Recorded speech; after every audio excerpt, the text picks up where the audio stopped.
एक ही जगह पे चाबी और हथौड़ा दोनों कोने में बैठे थे और हथौड़ा ने चाबी को एक प्रश्न पूछा। सामने जो दो दरवाजे हैं दोनों पे ताला था। ताला मैंने भी खोल दिया, ताला तूने भी खोल दिया, मगर समझ में नहीं आया लोग तेरे पे प्यार करते हैं और मुझे अवॉइड करते हैं। मुझे हमेशा के लिए दूर रखते हैं, तुझे नजीक रखते हैं। इनके पीछे राज क्या है?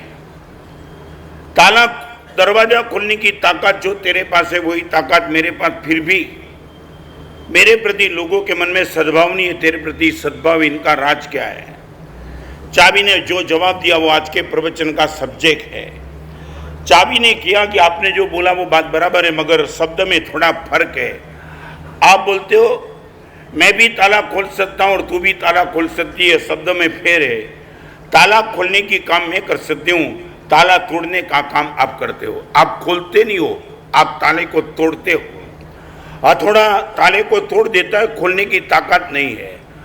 और मैं ताला को खोलती हूँ, तुम ताले को तोड़ते हो, इसलिए लोग तुम्हें अवॉइड करते हैं। और नंबर 2 की बात, महत्वपूर्ण बात, ताला को खोलने की ताकत मेरे पास है, वो आपके पास इसलिए नहीं है कि ताला को जब भी मैं खोलती हूँ ना, तब ताला के हृदय में जाकर के मैं प्रवेश कर देती हूँ, ताला खुल जाता है। तुम ताला के सर पे प्रहार करते हो और ताला टूट जाता है। 2 बात, ताला खोलना अलग बात है और ताला तोड़ देना अलग बात है। किसी के सर पे चोट मारते हो तब ताला टूट जाता है, और किसी के हृदय में प्रवेश करो तब ताला खुल जाता है। आज वो बात आपसे पूछना चाहता हूं, हमारी मेंटालिटी क्या? सामने वाला मेरी नहीं मानता है और मेरे पास 2 विकल्प है, या तो मैं इनको तोड़ दूं, या तो खोल दूं, या तो सर को लेकर के उनको खत्म कर दूं, या तो हृदय को लेकर के इनके हृदय में प्रवेश कर दूं। ऑल एवर मेरी मेंटालिटी क्या रहती है? आज आपसे पूछना चाहता हूं गंभीरता से। आज का सब्जेक्ट है लाइफ इज द लव, या तो लव इज द लाइफ, आपको जो भी ठीक लगे वो। मगर पहले नंबर में पूछना चाहता हूं, मेरा भरोसा बुद्धि पे ज्यादा कि हृदय पे ज्यादा? एक बात आगे, सामने वाला मेरी नहीं मानता है। भगवान महावीर की चंड को सिंह मानने के लिए तैयार नहीं था। लाखों लोगों ने परमात्मा को ना बोली थी कि प्रभु वहां मत जाओ, वहां मत जाओ। वो ऐसा सर पे उसने हरी सब्जी को भी छोड़ा नहीं, सबको खत्म कर दिया, आप मत जाओ। और भगवान ने बोला मैं तो जाऊंगा ही वहां ही। और वहां जाने के बाद 1 बार 2 बार 3 बार भगवान महावीर को मार डालने का प्रयास चंड को सिंह ने किया, मगर फिर भी भगवान ने हृदय का उपयोग किया, बुद्धि का उपयोग भगवान ने नहीं किया। खड़े रहे। चंड को सिंह, हे चंड को सिंह बुझ, हे चंड को सिंह बुझ।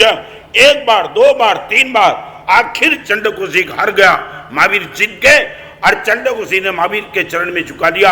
आज आपको पूछना चाहता हूं, आप क्या मानते हो? एवरेज आपकी मेंटालिटी, आपकी जीवन की शैली क्या?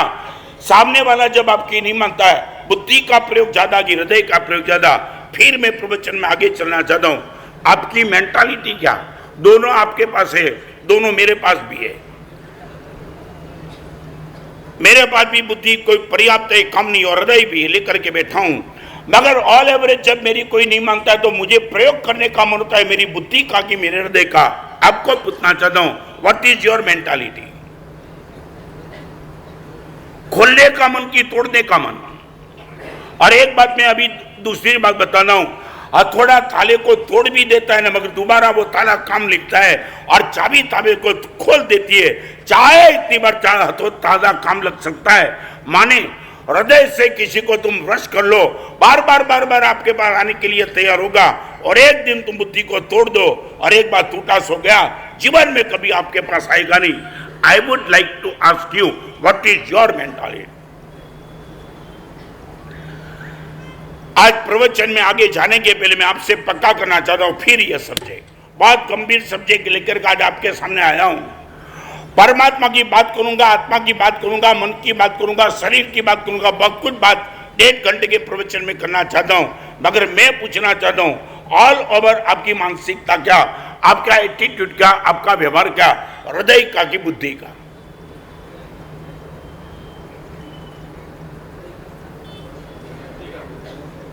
क्या है? सच बोलो, क्यों? मान लिया आपने बता दिया कि माना साहब बुद्धि का प्रयोग हमारा ज्यादा रहता है, तो I would like to ask you why. जब आपके पास और एक बात, हथौड़ा का प्रयोग आदमी तब करता है जब चाबी नहीं होती है, तब समझे ना, चाबी नहीं समझे तुम।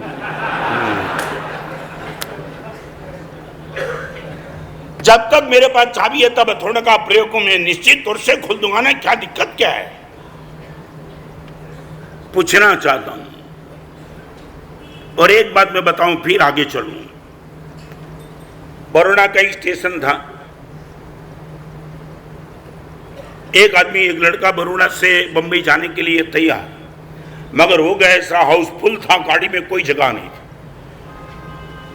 मगर एक बड़ौदा वाला बहुत वेल इंटेलिजेंट लड़का, उसने बोला कि देखो मेरे पास ऐसी टेक्निक है, चाहे कितनी भी भीड़ हो मैं खिड़की के पास। और एक बात आपको मुझे सच बोलो, आप ट्रेन में बस में जब भी मुसाफरी करते हो खिड़की के पास बैठने का आपका आग्रह रहता है, क्यों? क्या देखने का बाकी रहा है अभी? क्या माने हवा के लिए वहां बैठते हो? और एक बात बताओ, कई लोग मुझे पूछते हैं महाराज साहब आपके प्रवचन की ताकत क्या? मैं इतना बताऊं, एयर कंडीशन में बैठने वाले या भीड़ में बिना एयर कंडीशन बैठते वो ताकत नहीं समझे तुम यहां बैठने वाले नहीं हो। हाँ, तुम तो हर तरह का कंफर्ट चाहते हो, मगर ये बिठा दिया तुम सबको भीड़ में भी। और वो लड़के ने बोल दिया मेरी ताकत है, अरे अंदर जगह का नहीं है, मैं खिड़की की तरफ सबको पहुंचा देता हूं, मगर एक कंडीशन, मैं जो भी बोलूं उसको किसको बोलना नहीं, मेरे पे कमेंट मत करना, बस तुम सुनते रहना, सीधा खिड़की के पास। 4 लड़के थे बड़ौदा वाले, और उसने बोला ऐसी कौन सी ताकत लेकर के बैठा है? और वो लड़का घुसा अंदर, पीछे 4 घुसा, क्या आवाज लगाई, सांप। और सांप की आवाज जैसे अंदर सबने सुनी, भागने लगे, नीचे उतरने लगे। बड़ौदा स्टेशन पे गाड़ी शुरू नहीं हुई थी, और नीचे उतर दे पूरा डिब्बा खाली, 5 ही लड़के, और सब खिड़की के पास बैठ गए। दरवाजा किया बंद, रात का समय, और लड़के ने बोला शांति से सो जाओ विदाउट रिजर्वेशन, और सुबह 5 बजे बम्बई सेंट्रल आ जाएगा। और सोने के बाद क्या हुआ मालूम है? 4 बजा ना, और लड़के को लगा भी पालघर आया होगा, बोरीवली आया होगा, मगर कुछ दिखाई नहीं पड़ा। और वो उसने बारी में से, खिड़की में से झांका, कौन सा स्टेशन? बड़ौदा।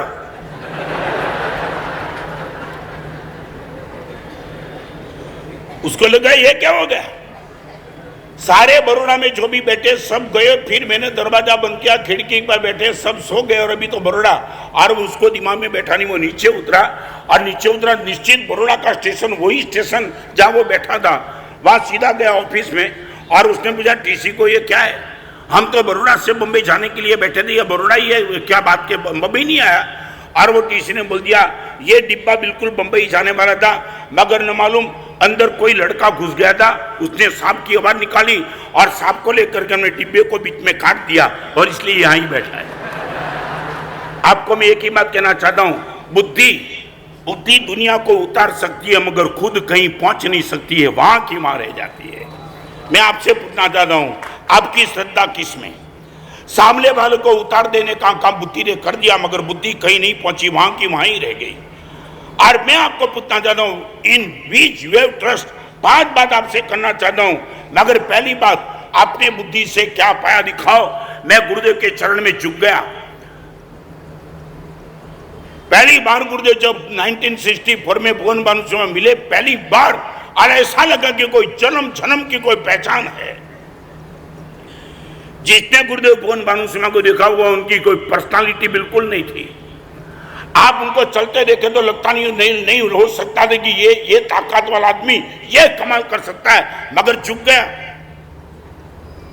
आपसे मैं पूछना चाहता हूं, हमने हृदय को केंद्र में रख करके क्या पाया है, और तुमने बुद्धि को केंद्र में रख करके क्या गमाया है? एक बार आमने सामने टैली करो, आगे चलना चाहता हूं। नंबर 1, आपका प्रेम किस पर है मुझे बताना। या बैठने वाले को पूछना चाहता हूं, धर्म कर्म पुण्य पाप आत्मा मोक्ष आप कुछ नहीं मानते हो, वो लेकर के चलता हूं। नंबर 1, आपका शरीर पर प्यार है क्या?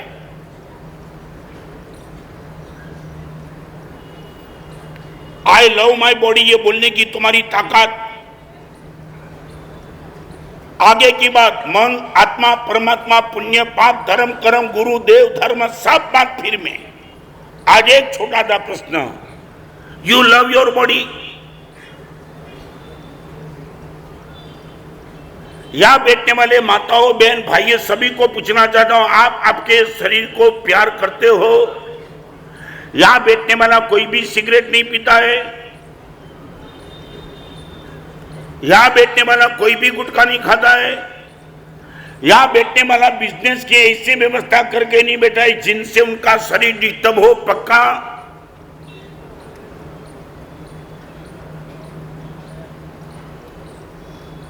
नहीं, बताओ। शरीर का स्वास्थ्य, शरीर पर जिनका प्यार है, उनकी सबसे पहली कंडीशन वो व्यसन मुक्त रहेगा अपने शरीर को। पाप मुझे अकेले को मारता है, व्यसन मेरे पूरे परिवार को खत्म कर देता है। आज तुम्हारा कोई भी प्रोग्राम, बर्थडे या कोई भी प्रोग्राम बिना वाइन चलता नहीं है, वाइन कंपलसरी हो गया। हाई सोसाइटी में सब वाइन पीने वाले वो हाई सोसाइटी वाले माने जाते हैं। हाई सोसाइटी माने जो भी गंदगी आम पब्लिक के बीच में नहीं है, सारी की सारी गंदगी लेकर के बैठने वाले अपने को हाई सोसाइटी में मानते हैं। I would like to yes, शायद मुझे बताओ, आपके जिन में एक भी व्यसन नहीं, चोरी नहीं, जुगार नहीं, दारू नहीं, व्यभिचार नहीं, कुछ नहीं। रात को 12 बजे क्लब में जाने की बात नहीं, रात को 12 बजे घूमने की बात नहीं। महाराज साहब, मेरा शरीर का स्वास्थ्य डिस्टर्ब हो, ऐसी कोई व्यवस्था मैंने मेरे जीवन में रखी नहीं है। यह बोलने की तुम्हारी ताकत, शरीर पर तुम्हारा प्यार। आपसे ज्यादा शरीर को मैं संभालता हूं। रात को 9:30 बजे के बाद चाहे तुम कितने भी परमात्मा की बात करने के लिए हो, मैं ना बोल देता हूं। आफ्टर 9:30 नहीं, सोमवार का मेरा मौन रहता है। मुझे मालूम है यदि शरीर मेरा सही नहीं रहता तो मैं साधना निश्चित तौर से कर नहीं पाऊंगा, पक्का पता है। आप आज एक एक चीज में आपसे आगे बढ़ना चाहता हूं। आप इतना बताओ, शरीर पर आपका प्यार है, आप वो भोजन नहीं करते हो जिनसे शरीर डिस्टर्ब हो, आपके पेट में वो चीज नहीं जाती है जिनके शरीर डिस्टर्ब हो, आप बाजार में वो टाइम नहीं घूमते कि जिससे शरीर डिस्टर्ब हो। आप गारंटी देते हो मुझे? क्या हाँ की ना? नहीं, शायद बोलो क्यों? हिम्मत भाई क्यों नहीं? अभी मन नहीं आया, आत्मा नहीं आया, परमात्मा नहीं आया, गुरु भगवान भी नहीं आया। मैं ये नहीं कहता हूं मेरे पर तुम्हारा प्यार है, आपके शरीर पर आपका प्यार।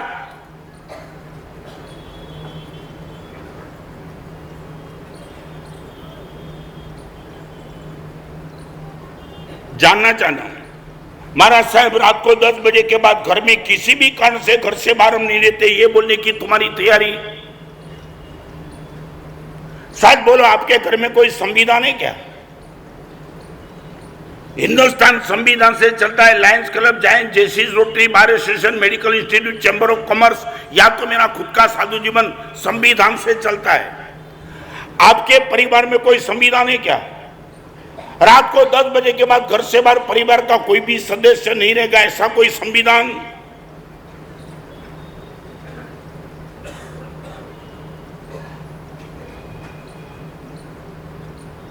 जानना चाहता हूं जल्दी। हाँ, सच बोलो क्यों नहीं? और एक बात मैं कहना चाहता हूं, जो अपने शरीर को संभालने के लिए तैयार नहीं, वो मन आत्मा को संभाले, वो बात में कोई माल नहीं। Never, not possible at all. करीबन 40 जितने लड़के को मैं कैंसर में सुना के आया हूं, 40 लड़के को ऑन द एज ऑफ 24। एक बार गया था बॉम्बे हॉस्पिटल में, एक लड़के ने मुझे बता दिया, महाराज साहब मेरा मित्र कैंसर के लास्ट स्टेज में है, करीबन 1-2 दिन शायद होगा, आप महाराज साहब वहां चलेंगे मंगलिक सुनाने के लिए? आज वो लाइव दृश्य मेरी आंखों के सामने, जब मैं बॉम्बे हॉस्पिटल का एग्जाम्पल देता हूं तब मैं गया। गद्दी पे सोया था, उनकी नौजवान पत्नी 25-30 साल की कुर्सी पे बैठी थी, एक छोटा सा बेटा था। धर्मलाभ की आवाज लेकर के अंदर गया और वो बहन ने मुझे देखा। महाराज साहब इनके मरण को सुधारने के लिए जिसने मेरा जीवन बिगाड़ दिया, ये एक नंबर का बदमाश है, निकल जाओ यहां से। लड़की धर्म पत्नी मुझे बोले महाराज साहब मत सुनाओ इनको मंगली। वो लड़का रो रहा था गद्दी पे बैठे बैठे, हाथ जोड़ के, महाराज साहब मेरी पत्नी को कुछ बोलना नहीं। महाराज साहब नहीं बोलना इनको, शादी करने के पहले भी वो गुटखा खाता, उसको मरना था तो मेरे साथ शादी क्यों कर ली उसने। महाराज साहब 25 साल की नवयुवान वय में महाराज साहब ये पति जाने के बाद मेरे सौभाग्य को संभालना कैसे। अरे ये लड़के ने क्या अपराध किया। महाराज साहब निकल जाओ यहां से।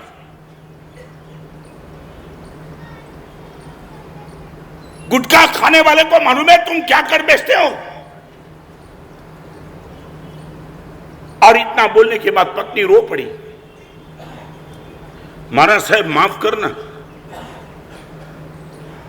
मगर महाराज साहब 2 साल के प्यारे बेटे को देखो महाराज साहब, वो कहां जाएगा, बिना बाप बनने के बाद जाएगा कहां, और मैं कहां जाऊंगी। महाराज साहब जिसने मेरे जीवन को, मेरे पूरे परिवार को खत्म कर दिया, तहस नहस कर दिया, इनके माँ बाप को महाराज साहब खत्म कर दिया, वो आदमी को अंतिम समय में महाराज साहब बनने के बाद अच्छी जगह जाए, और इनके लिए किसने बुलाया आपको। मैं बोला बहन जो हो सा हुआ सो हुआ।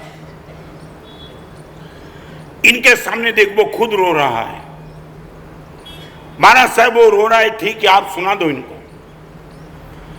मगर वो बहन ने, जब मैंने मंगली सुना दिया, आवाज के डाल दिया, और लास्ट में जाता था बहन ने हाथ जोड़ के मुझे विनती की, महाराज साहब एक विनती आपको कहना चाहती हूं। सुना है आपके प्रवचन में यंग जनरेशन बहुत आती है, और महाराज साहब वो भी सुना कि यंग लड़के आपके पीछे दीवाने हैं। महाराज साहब हृदय से विनती करना चाहती हूं, एक 28 साल के पति की वो पत्नी जिनका सौभाग्य भी खत्म होने वाला है, वो करबद्ध महाराज साहब आपसे विनती करती है, आपके सामने कोई भी लड़का महाराज साहब आ जाए बिना शादी वाला, महाराज साहब प्रवचन में एक बात करना, वो अपने जीवन का व्यसन का त्याग नहीं करना चाहता है तो किसी लड़की का जीवन बर्बाद करने का पाप न करे, वो शादी नहीं करे, अपने आप से मर जाए। महाराज साहब कभी ये तो बोलो महाराज साहब रोज प्रवचन में बात कर दो, हमारे सौभाग्य की तो चिंता करो। कोई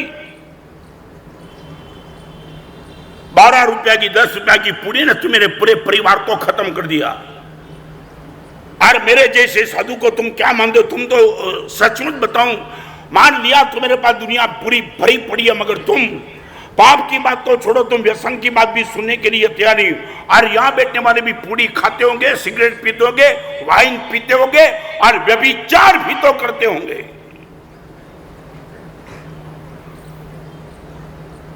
ऑस्कर फर्नांडिस दिल्ली में मुझे मिला था,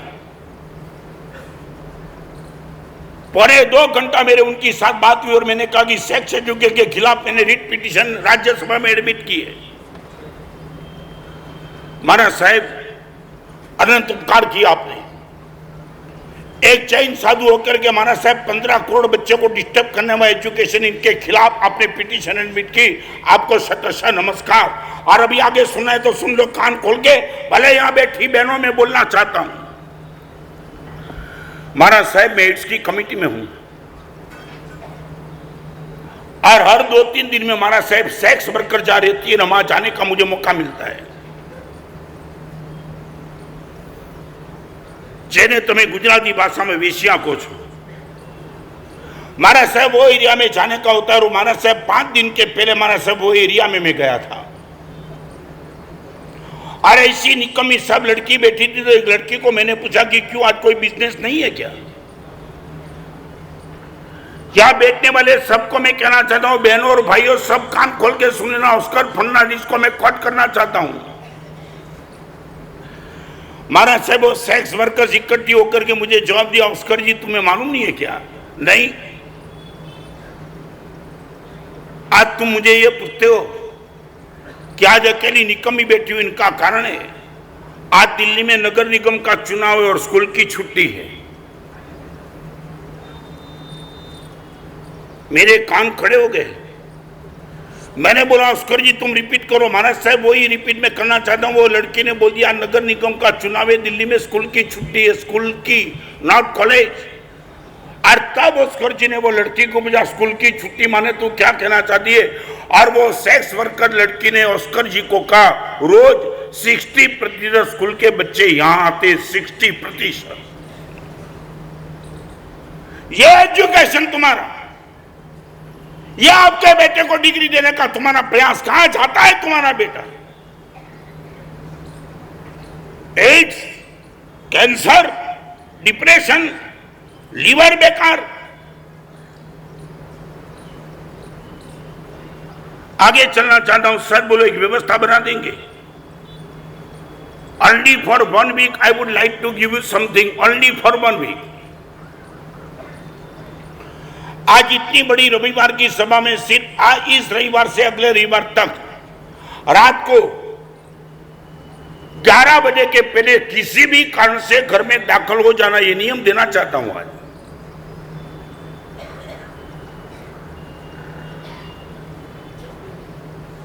क्या है? हाँ 10 बजे ठीक है, आपको 11 से नीचे जितना भी करना है, मगर after 11 o'clock not out of home. क्या है? क्या है? 8 बजे को पहुंचे, कहां पहुंचने वाले हो? शांति से बैठो, माला गिनो। मैं जल्दी पहुंचे, इनका कोई विरोध नहीं, but after 11 o'clock you will not out of home. बस इतना ही मैं कहना चाहता हूं, इतना ही। चाहे कोई भी बिजनेस का काम हो, चाहे कुछ भी हो, मगर 11 बजे के बाद 100% घर से बाहर नहीं।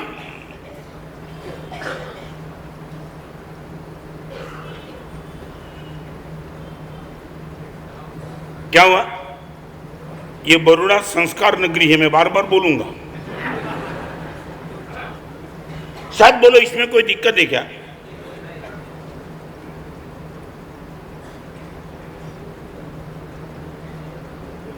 क्या हुआ? नहीं बोलो जल्दी, आपके मन में जो भी है। ओके, मेरी ओर से 11 बजे, इसलिए मैं बरोड़ा वाले की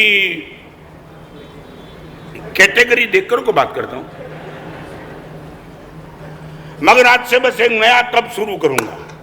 मैंने जो आपको कल बोला था ना कि एक नए एंगल से समझाना चाहते, वन सिनेमिक 1 सप्ताह के लिए भाइयों और बहनों सब, पिक्चर में जाना है तो 9 से 12 मत जाना, बराबर है? बैठ जाएगा। क्या है? क्या?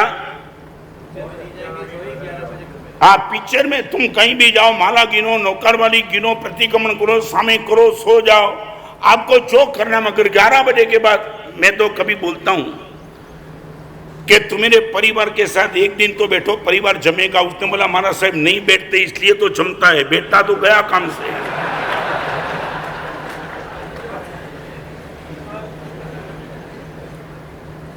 समझे मैं क्या कहना चाहता हूं? महाराज साहब हमको एक साथ बिठाओ ही नहीं, हम ऐसे ही ठीक है, बट एक गुरु दक्षिणा आज आपसे, एक गुरु दक्षिणा ओनली वंस फॉर 1 वीक। इस रविवार से अगले रविवार तक रात को 11 बजे के बाद घर से बाहर कोई नहीं रहेगा। दे दूं नियम? हाथ सभी के ऊंचे, एकदम वाह, आज कुछ मार्जिन मिला। डालना भी, हाँ हाथ ऊंचे ऊंचे, डालना अभी नमस्कार नदरम गण सागरण महत्रागरण सुबह समय वित्तागरण, वो से नहीं याद कराना एक दूसरे को। क्या है? बाजार में दिखे तो नहीं नहीं नहीं, अभी इतना तो पूरा भरोसा है नहीं। क्या हुआ? क्या रात को? ओके, क्या है? Out of city. हाँ देखो, अब एक नियम लो, इश्यू निकलेगा। अब इस सप्ताह में उनको आउट ऑफ सिटी जाने का बनेगा, बाकी नहीं बनता है।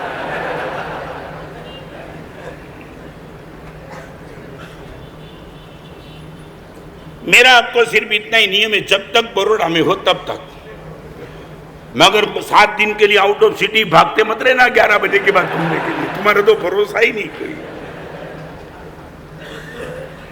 नंबर 1, यदि मेरे शरीर पर मेरा प्यार है, मेरे स्वास्थ्य को मैं डिस्टर्ब नहीं करूंगा, बस इतनी ही बात। नंबर 2, मेरे मन को गुरुदेव में बहुत प्यार करता हूं। शरीर को संभालने के लिए स्वास्थ्य को डिस्टर्ब नहीं करे ऐसी जीवन व्यवस्था हो तो मैं मानूंगा आपका शरीर पर प्यार पक्का है, आपका मन पर प्यार पक्का है। मैं तब मानूंगा स्ट्रेस में आप नहीं जाएंगे। No stress.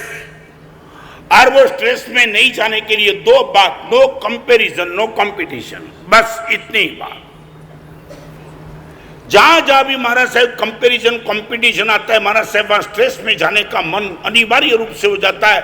महाराज साहब नो कंपैरिजन नो कंपटीशन, बस इतना। एक दिन ये मेरी व्यवस्था निश्चित तौर से बना लूंगा। Why we are happy, no comparison no competition. मैं आपको पूछना चाहता हूं, शायद बोलो ये दो नशा आपके मन में है क्या? क्या शायद बोलो किसके लिए? वाई? मगर क्यों? यदि यही कंपैरिजन यही कंपटीशन आपको स्ट्रेस में ले जाती है तो छोड़ो ना, ये कंपैरिजन कंपटीशन छोड़ो यार। आप गाड़ी लेके जा रहे हो और आपकी गाड़ी के आगे किसी ने ओवरटेक कर दिया, बस तुमने सीधी कंपैरिजन कर दी। जाने दो ना उनको। और बजाता है उनके पहले बोल दो साइड दे दो, तू जा भाई, जितना आगे जाना है उतना ज्यादा, मैं मजे में चलता हूं, क्या दिक्कत क्या है? और कभी कभी कंपैरिजन करनी है तो मेरे से करो यार। कभी तुम मुझे भी तो चैलेंज करो, महाराज साहब अकेले अकेले ऊपर बैठ के हमको नीचे बैठा के करो कंपटीशन कंपैरिजन जो भी करना है। सच बोलो क्यों कंपैरिजन कर दो? नहीं, मन को स्ट्रेस मुक्त रहना। We are happy. तुम कभी किसी मुनि को पूछो तो सही, महाराज साहब ये राज क्या है तुम्हारी मस्ती का? और यही राज, नो कंपैरिजन नो कंपटीशन। नहीं, बिल्कुल नहीं, कॉपरेशन। आज आप सबके सामने मैं प्रवचन करता हूं, कॉपरेशन करता हूं, चलो मेरे साथ तुम भी चलो, मैं जो पाया हूं ज्ञान वो तुम्हें भी मिल जाए, मुझे कोई दिक्कत नहीं है। यहां बैठने वालों को पूछना, सच बोलो ये नशे में क्यों तुम भागते हो? कंपैरिजन कंपटीशन में तुमने क्या पाया? क्या पांच पाते नहीं हो और अकेले। और एक बात बताऊं, तुमने मोमबत्ती देखी होगी, मोमबत्ती देखी है? यहां बैठने वाले सभी को पूछना चाहता हूं, मोमबत्ती देखी है ना? क्या करती है मालूम है? मोमबत्ती जब जलती है ना तब इनका प्रकाश जहां पे गिरता है, दो कान से सुन लेना, मोमबत्ती का प्रकाश जहां पे गिरता है वो वस्तु कभी छोटी नहीं होती। बराबर है? रिपीट, मोमबत्ती का प्रकाश मान लो कि टेबल पे गया, टेबल कभी छोटा नहीं होगा, मगर मोमबत्ती रोज छोटी छोटी होती जाएगी। ईर्ष्या करने वाला जिन पर ईर्ष्या करता है वो कभी छोटा होता नहीं, मगर खुद छोटा होता ही चलता है और जीवन उनका खत्म हो जाता है। क्या मोमबत्ती बनकर बैठे हो? क्यों? मगर मेरा प्रकाश कबाड़ पे पड़ता है और मगर मैं छोटा हो जाता हूं। जिन पर तुम ईर्ष्या करते हो, जेलसी करते हो, वो तो आगे ही बढ़ते रहता है, तुम रोज छोटे होते जा रहे हो। Why this?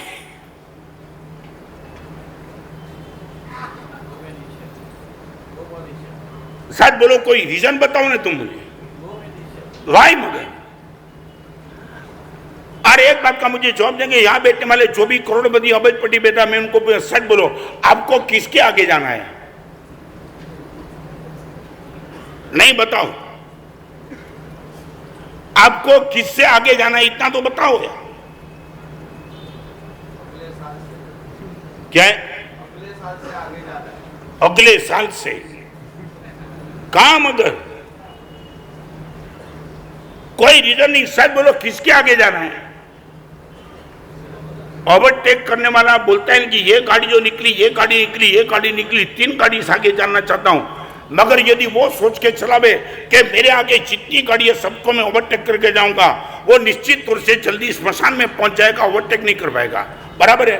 आप मुझे इतना बताओ, सच बोलो, किसके आगे जाना है?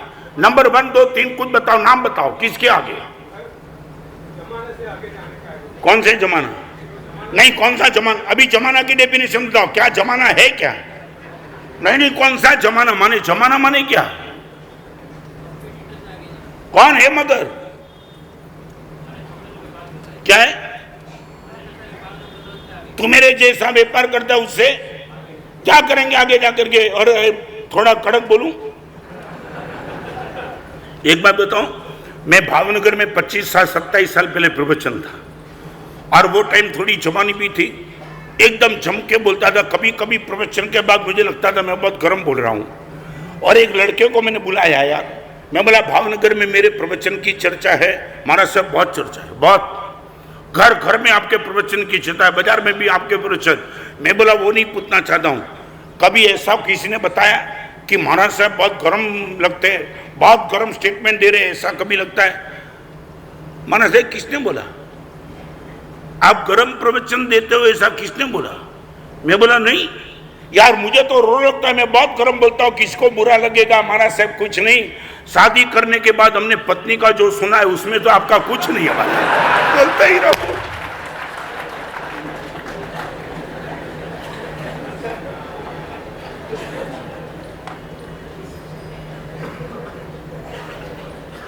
मैं वो बात नहीं, गंभीरता से आप गाड़ी लेके जा रहे हो, मैं रिपीट करना चाहता हूं, आपने अनुभव किया होगा, गाड़ी लेके आप भाग रहे हो तो रास्ते में हाईवे पे जो कुत्ते होते हैं ना, कुत्ते आपकी गाड़ी के पीछे लगते हैं। बहुत गंभीरता से सुनना, लगते हैं ना, कभी देखा होगा ना। हम वीआर करके जाते थे, वो कुत्ते को देख करके लगता है कि अरे बेचारा कुछ समझ नहीं पाता है। एक गाड़ी टॉप गियर में जाती है, उनके पीछे कुत्ता लगता था। मगर मैंने कभी मेरे साधु को एक प्रश्न पूछा था, ये कुत्ता कितना भी भागेगा मगर गाड़ी को कभी पहुंच पाएगा? तो मेरे साधु ने मुझे बोला कि गुरुदेव, ये कुत्ता कितना भी तेज गति से भागेगा मगर वो गाड़ी तक पहुंच नहीं पाएगा। मैं बोला ओके, मान लिया कि कुत्ता गाड़ी तक पहुंच भी पाएगा मगर कुत्ता कुत्ता ही रहेगा कि गाड़ी का मालिक रहेगा? तो उसने बोला कुत्ता तो कुत्ता ही रहेगा, फिर भागने की जरूरत क्या है, बैठो शांति से।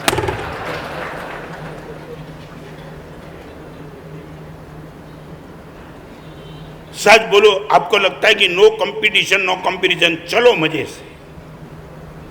मन को स्ट्रेस मुक्त रखने के लिए श्रेष्ठ को निकाल, नो कंपैरिजन नो कंपटीशन। यहां बैठी हुई बहनों को भी पूछना चाहता हूं, किसी के शरीर पे साड़ी कैसी है, गहने कैसे, देखो ही मत। नहीं, ये बहुत बड़ा नशा है, बहुत बड़ा नशा। आपको कहीं शांति से बैठते नहीं, स्ट्रेस स्ट्रेस स्ट्रेस। एक पत्नी ने अपने पति को गर्म से बात की कि कितने साल से हम इस कमरे में रहते, हम 300 रुपए के किराए में रहते, और वही सामने वाले कमरे में जो बहन रहती है उनके घर का किराया 500 रुपए का है। आपके साथ शादी करके मैं दुखी दुखी बन गई। पति ने बोला बात बराबर है, 500 रुपए का किराए का भाव अपने का 300 का, मगर मैं भी तो करूं क्या? मेरी इनकम नहीं कि 500 रुपए का किराए के कमरे तुझे। और रोज पत्नी का सुनने के बाद एक दिन पति रात को आया और चेहरे पे मुस्कान, और पत्नी ने देखा कि चेहरे पे मुस्कान है, तो पत्नी ने पति को पूछा, आज मजे में लगते हो? मजे में एकदम। 4 साल से तू मेरे पीछे लगी थी, 500 रुपए के किराए के घर, 500 रुपए के किराए के घर, आज तेरी भावना सफल।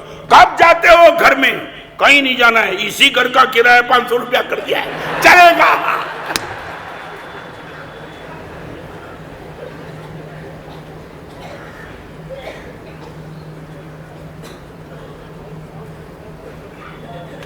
भगवान की पूजा करना, प्रतिक्रमण करना, दान देना, ब्रह्मचर्य का पालन करना, वो परमात्मा ने आज्ञा नंबर 2 पे है। अनंत तीर्थंकर भगवान की एक ही आज्ञा है, चित्त रत्नम असंक्लिष्टम कर्तव्यम स्फटिकोपम। जो संस्कृत शब्द बोला, इनका हिंदी कर दूं आपको। अनंत परमात्मा की एक ही आज्ञा है, तेरे मन को स्फटिक की तरह निर्मल रखना, एक ही आज्ञा, एक ही। जहां भी तेरा मन कलुषित हो जाए वहां प्लीज डोंट गो अहेड।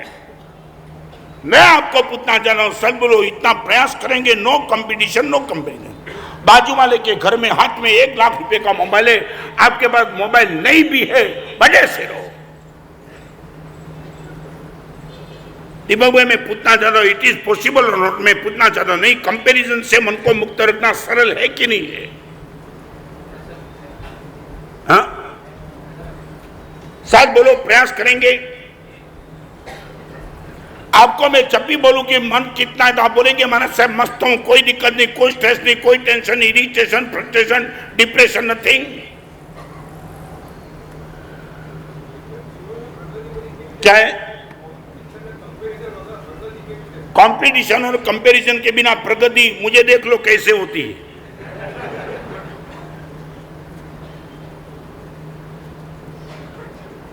आप मुझे देखो, कई मेरे कंपैरिजन के बिना बस मर्दानगी से जाता था, कोई दिक्कत नहीं। आई एम रियली हैप्पी। एक समय था मान शासन प्रभावक पूज्यपाद चंद्रशेखर मां की सभा में 5,000 7,000 की पब्लिक रहती थी, और वो पब्लिक के बीच में मैं भी कभी प्रवचन सुनने के लिए गया था और कभी समाचार भी काम से मिलते थे। मैं उनको 2-2 पेज का पत्र लिखता था कि पन्यास जी महाराज आप कमाल कर चुके, कमाल, हजारों की सभा इस जमाने में आप इकट्ठी करके कितने जीवन का परिवर्तन करते हो। मैंने कभी पन्यास जी महाराज के प्रवचन के साथ कंपैरिजन नहीं किया। मैं आनंदित था, मेरे से आगे निकले उनको देख करके मैं आज भी तो खुश हूं, आज भी आई एम रियली हैप्पी। आज कोई भी मुनि भगवान मेरे से आगे निकलता है, मैं उनको धन्यवाद देता हूं, एक अच्छा पत्र लिखता हूं और प्रार्थना करता हूं भगवान आपको बहुत ताकत दे जिन शासन को बचाने की। क्या दिक्कत है? शायद बोलो आपके पास हृदय की उदारता नहीं है। ये मुझे एक प्रश्न का साइकोलॉजिकल जवाब दो। आपका बहुत नजदीक का मित्र हो, इनका मकान कभी दुर्भाग्य से जल जाए, आप क्या करेंगे प्रशांत भाई? नहीं, मुझे बताओ। यहां बैठने वाले सभी की ओर से आपको प्रश्न पूछना चाहता हूं, आपके नजदीक के मित्र का मकान यदि जल जाए, आप क्या, आपका प्रतिभाव क्या रहेगा? क्या? हाँ? मगर यदि वहां जाने का मौका मिला, इनके साथ बात करने का मौका मिला, तो आपका शब्द क्या रहेगा? हाँ, चिंता मत कर, नाम तेरे सादे बहुत बुरा हो। अच्छा, अभी एक छोटा सा प्रश्न, आपके मित्र का मकान जल गया तो तुम आश्वासन देने के लिए, अच्छे शब्द बोलने के लिए। अभी दूसरी बात, आपका मित्र का मकान आपसे 2 गुना बढ़िया और टॉप हो गया, फिर क्या करेंगे?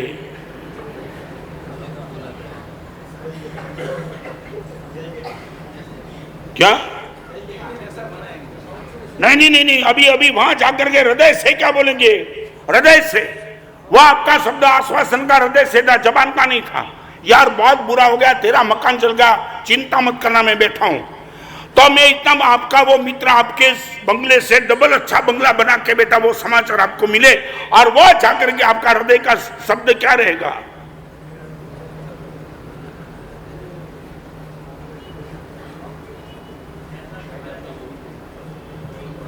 इतनी बड़ी सभा टोटली शांत। क्या है? माने एक बात, आपका मित्र दुखी हो जाए तो आप इनके साथ, और सुखी हो जाए तो आप इनके पीछे हो, यही बात है ना? आप सुखी बन पाए। आपको यदि अपने मन पर प्रेम है, अभी आत्मा की बात में नहीं करना चाहता हूं, अभी नहीं आई, शरीर पर प्रेम है, वो शरीर के स्वास्थ्य को डिस्टर्ब नहीं करेगा, और मन पर जिसको प्रेम है वो मन को स्ट्रेस में ले जाने की गलती नहीं करेगा। जो भी रास्ते से स्ट्रेस आता है वो रास्ते से वापस मुड़ जाएगा। नहीं, अपने को नहीं जाना है। यार तेरा वो मित्र था, उसने नया बिजनेस शुरू कर दिया, उनको कोई मिल गई है और निकल जा, आप बोलेंगे जाने दो मजे से, आई एम हैप्पी। ये बोलने की ताकत तो रखो कभी। सामने वाला करोड़ों रुपए का मालिक बन जाए मगर मैं नहीं जाना चाहता, I am really happy, I don't would like to go with them, बोलने की ताकत है तुम्हारे पास? नहीं, मुझे जवाब दो। और आपके पास कोई प्रश्न हो इसमें, इसी क्षेत्र में आपके पास प्रश्न हो तो मुझे बताओ।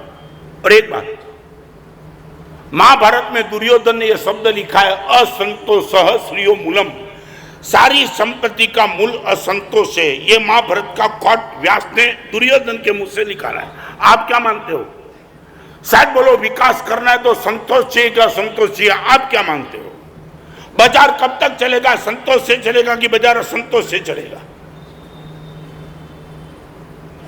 बाजार कब चलेगा? बाजार में भागने वाले आपको कब मिलेंगे? संतोष वाले क्या संतोष वाले? दुर्योधन का वो शब्द है कि बाजार को जिंदा रखना है तो संतोष रखो, भागो ही भागो। तुम क्या मानते हो?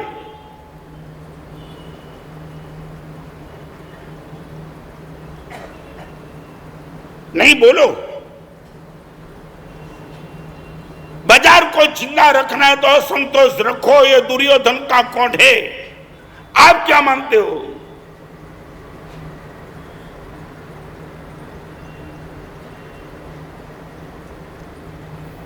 बस जवाब नहीं प्रसन्न भाई, कुछ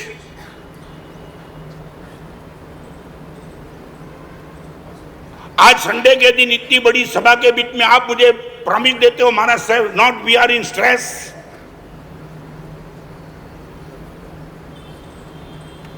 क्या है? हाँ? सच बोलो क्यों? मगर में नहीं, हम we are in no stress.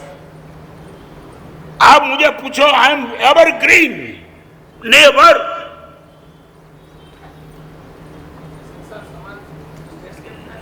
क्या है? ऐसा कोई नहीं, आपका अनुभव नहीं होगा, मगर कई लोगों को मैं लाके बिठा सकता हूं, बिल्कुल डिस्टर्ब नहीं। ओके, गया तो गया हमारा था, आई एम हैप्पी। 1% 2%। सच बोलो, पूरी रामायण में राम कितने थे?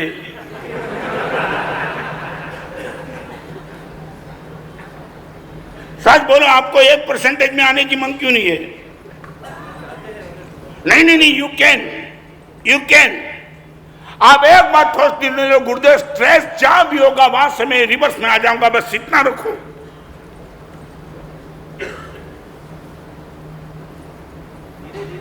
धीरे धीरे एक बात बताऊं, सच बोलो, आप जिस कमरे में बैठे हो वहां आग लगे, फिर मैं बोलूं आग लगी, आप बोलेंगे धीरे धीरे निकलने का प्रयास करता हूं। सच बोलो, भागेंगे कि धीरे धीरे? या हर लेडीज को भी स्ट्रेस है? पूरे घर में तुम देखो माहौल ही नहीं बनता है, हर एक के चेहरे पर ना मालूम टेंशन, शिकायत टेंशन, ना मालूम क्या चाहिए उन लोगों को, बस कंपटीशन और कंपैरिजन।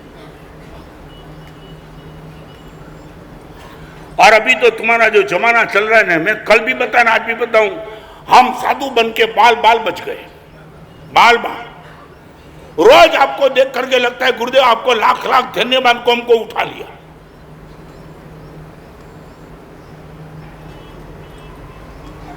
हिम्मत भाई, आपकी इच्छा भी ना आपकी जेब में कोई 10,000 रुपया डाल दे तो फिर निकाल दोगे कि रख लेंगे? नहीं, पूछना चाहता हूं क्या है? नहीं, मैं प्रयोग करना चाहता हूं कि बिना इच्छा कोई 10,000 जेब में डाल देंगे तो निकाल देंगे कि रख देंगे, वो पता लगे, फिर मैं कहूं कि आपकी इच्छा बिना ये दे दूं तो रखेंगे कि वापिस आ जाएंगे?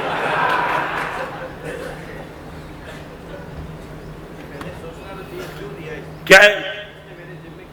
एक बात, लंबा चौड़ा तुम बहुत सोचते ही। और एक बात बताऊं, अभी तो चातुर्मास की भी तो शुरुआत है।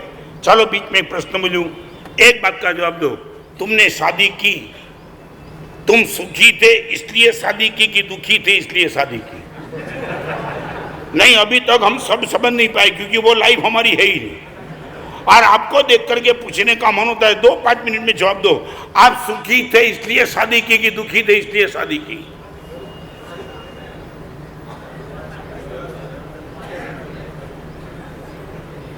आपकी धर्मपत्नी यहां ही बैठी है, चिंता मत करो।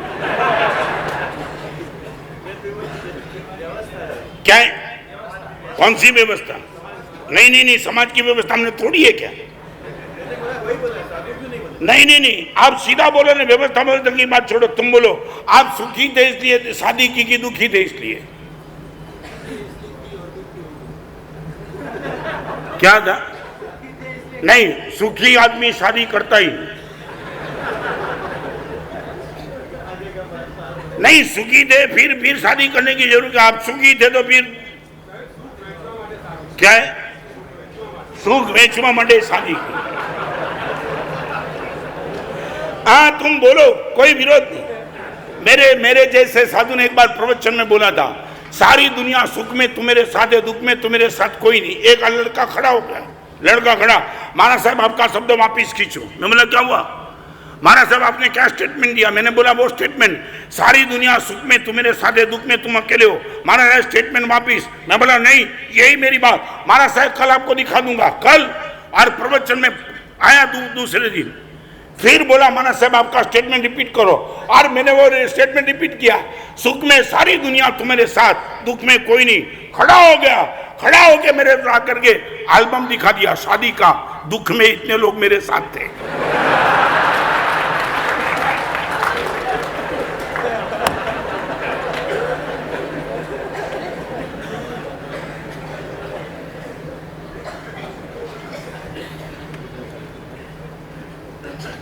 नंबर 1, शरीर को मैं प्यार करता हूं महाराज साहब, स्वास्थ्य बिगड़े ऐसी कोई व्यवस्था को जीवन में प्रवेश नहीं दूंगा। आगे, मेरे मन को मैं यदि सही अर्थ में महाराज साहब प्यार करता हूं तो स्ट्रेस मुक्त मन रखने के लिए नो कंपटीशन, नो कंपैरिजन, महाराज साहब इन दोष से बचने का हर संभव मैं प्रयास करूंगा। प्रयास, आई शैल ट्राई माई बेस्ट।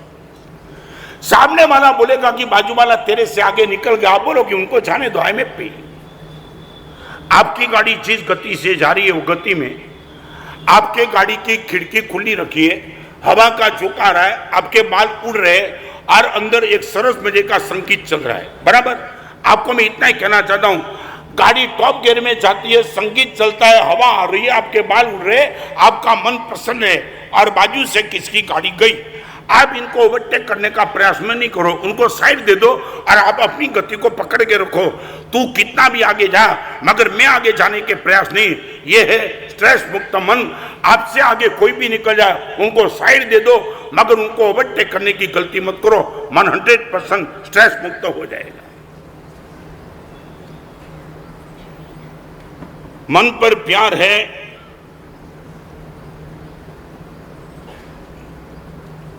शरीर पर प्यार है तो तंदुरुस्ती डिस्टर्ब मत करो। मन पर यदि प्यार है तो संकट, स्ट्रेस, इरिटेशन, फ्रस्ट्रेशन, डिप्रेशन, जाओ ही नहीं वहां, आगे चलो। प्रयास करेंगे हृदय से, पुनः हृदय से। सामने वाला आपको बोले बिजनेस का बहुत चांस है, तो इससे आगे निकल सकता है, बोल देना नहीं जाना है सो नहीं जाना है, okay, I am happy here. और एक बात बताऊं, सज्जन को हाँ बोलने के लिए जितनी ताकत चाहिए इससे कई गुनी ताकत दुर्जन को ना बोलने के लिए चाहिए। आपको आगे भगाने वाले को ना बोलने की ताकत एकदम प्राप्त कर लो, आप बोलो हर तरह का प्रयास मेरे पास होता है मगर मैं बिजनेस अभी बढ़ाना नहीं चाहता हूं, आई एम हैप्पी हियर। चलो आगे। नंबर 3,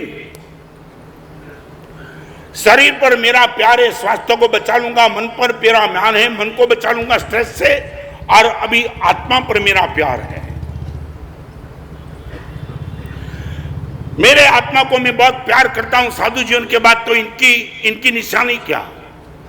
तो एक ही निशानी, मेरे आत्मा को मैं रोज साफ करते रहता हूं, साफ। ये लोभ, ये वासना, ये क्रोध, ये आवेश, ये कुटिलता, रोज मैं अपने आईने के दर्पण में देखता हूं कि लगता है कि अभी तो बहुत कुछ बच रहा है, बहुत कुछ बचना है। बताऊं, बाहर निकलने के पहले जब आपको पता चले दर्पण पे धूल लगी, आप क्या करेंगे? आप दर्पण को साफ करेंगे।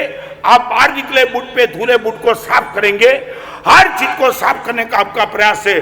भगवान बोलते हैं अध्यात्म जगत में जिसको आत्मा पर प्रेम है वह आत्मा को रोज साफ करते चलेगा। आपको पूछना चाहता हूं, साफ करने का प्रयास चालू। मैं ये नहीं कहता हूं क्लियर हो गया, मगर गुरुदेव कल जितना क्रोध था, एक कैटेगरी 0.1% आज क्रोध 100% कम हुआ है, कम।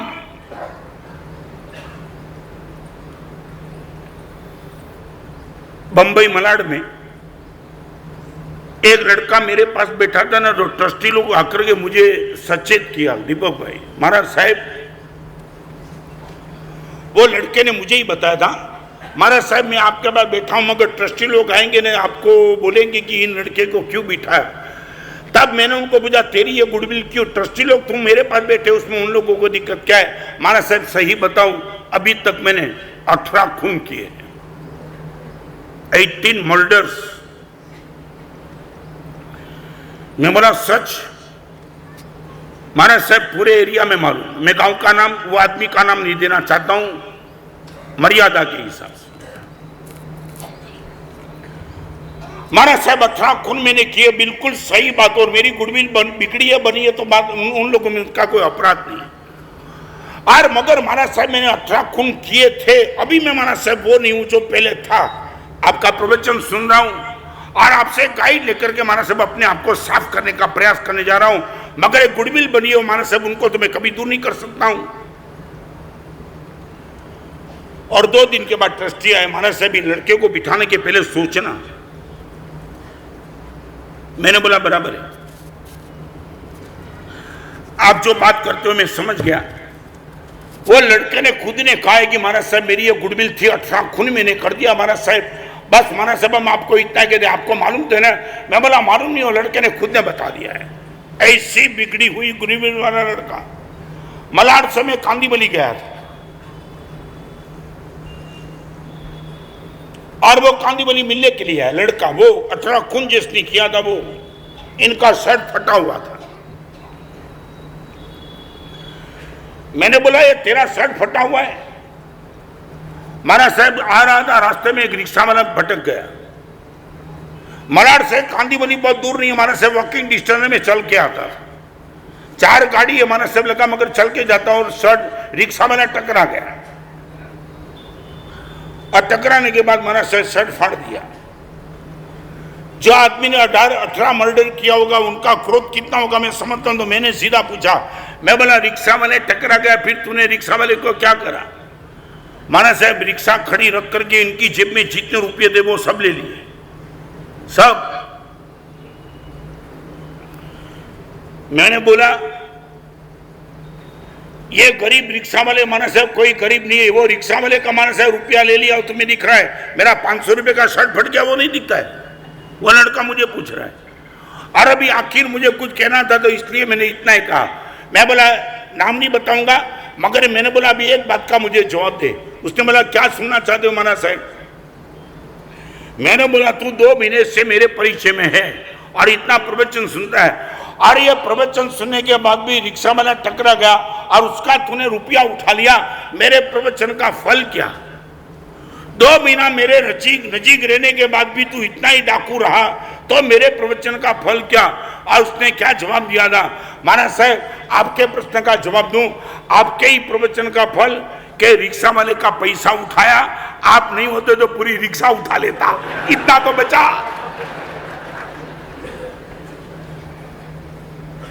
और एक बात बताना चाहता हूं, महाराज साहब सज्जन नहीं बन चुका मगर डाकू में से चोर तक तो आ चुका हूं। 1.5 महीने से अब बड़ौदा में शायद 1.5 महीने से प्रवचन कर रहा हूं करीबन। आप इतना मुझे गारंटी के साथ बोल सकते हो कि महाराज साहब साफ करने का प्रयास शुरू हो चुका है। शरीर को प्रेम, स्वास्थ्य बचाओ, मन पर प्रेम, स्ट्रेस बचाओ, आत्मा पर प्रेम, रोज साफ करते चलो, रोज। महाराज साहब प्रवचनों में से बाहर निकलने के बाद कितनी लड़की का दर्शन हुआ था, अगर पहली बार महाराज साहब दृष्टि नीचे रखी जीत गया महाराज साहब। थोड़ा झूठ बोलता तो महाराज साहब 2 लाख रुपया मिल सकता था, मगर महाराज साहब आपके प्रवचन याद गए 2 लाख छोड़ दिया और झूठ नहीं बोला, साफ करने का प्रयास। आप यह मत मानो प्रवचन में कितनी पीड़ थी, कुछ नहीं कहना चाहता, बस आत्मा पर प्रेम है, आप साफ करते चलो, यही प्रेम की कसौटी। क्या लगता है? यहां बैठने वाले सभी को पूछना चाहता हूं, तुम्हारा प्यार आत्मा पर साफ करने का प्रयास, महाराज साहब जेलसी कम, क्रोध कम, लोभ कम, वासना कम, हर चीज पर महाराज साहब कमी आती है। महाराज साहब 100% मेरा ग्रोथ शुरू हो चुका है, बोल सकते हो।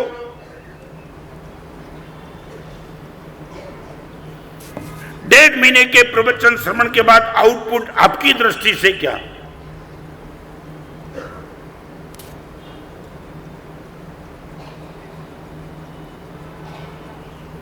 नहीं जानना चाहता, नहीं है तो ना बोलो, आप इतना ही बोलो कि महाराज साहब अभी सब कान पे जा रहा है, मन हिल रहा है, मगर अभी कोई महाराज साहब आपको आनंद आ जाए और मुझे खुश हो जाए, ऐसा कोई परिवर्तन अभी तक नहीं आया, ना बोलो, कोई विरोध नहीं है। साफ करने का प्रयास आत्मा को,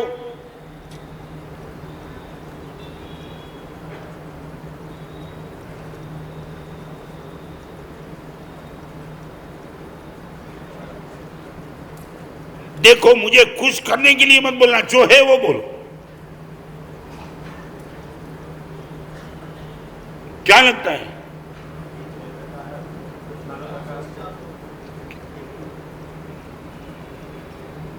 प्रशांत भाई क्या बोलूं? क्या है?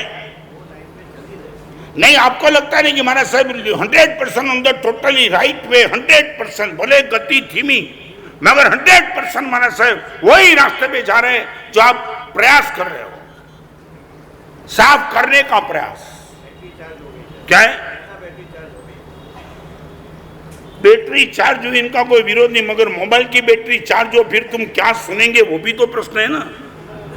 अकेली नहीं, अब बोलो महाराज साहब, चलो 2 ही मिनट में पूछूं, 1.5 महीने के प्रवचन के बाद थोड़ी कसौटी आपकी कर लूं, गलत मत मानना और कमेंट भी मत करना, सीधा बोलना, बराबर है? आप मंदिर में गए, आप अकेले मंदिर में हो, आपको किसी ने प्रेरित किया नहीं, आप मंदिर में भंडार लगा है, आपके मन में भाव आया कि 10 रुपए की नोट परमात्मा के भंडार में डालनी, ओनली 10 रुपीज। ना मैंने कहा है, ना मैं वहां, ना कोई देखने वाला है, आप अकेले हो, भगवान अकेले हो और मंदिर में भंडार है, 10 की नोट आपने निकाली, एक साथ 2 नोट निकल गई। मैं ये भी नहीं कहता 2 नोट डाल दो, एक ही नोट आपका डालने का मन है भी ओके, मगर एक प्रश्न का जवाब दो, एक 10 की नोट रिजर्व बैंक की फ्रेश निकली और दूसरी थोड़ी गंदी थी वो निकली, भंडार में कौन सी डालेंगे?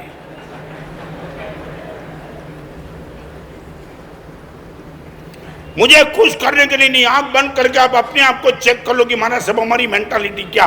जवाब दो, एक और 10 की नोट फ्रेश और दूसरी और 10 की नोट थोड़ी गंदी, थोड़ी, मंदिर में कौन सी नोट जाएगी?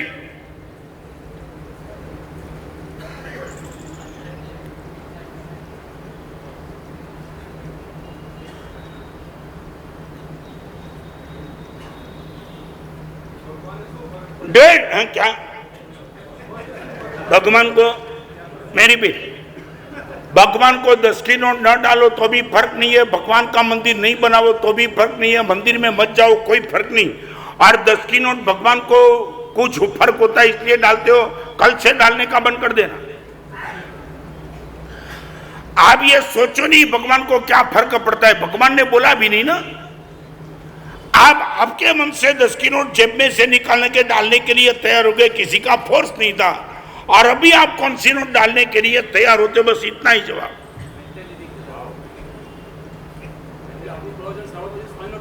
नहीं नहीं, मैं इतना साहब बोलो, क्या क्या सही अर्थ में बोलो, क्या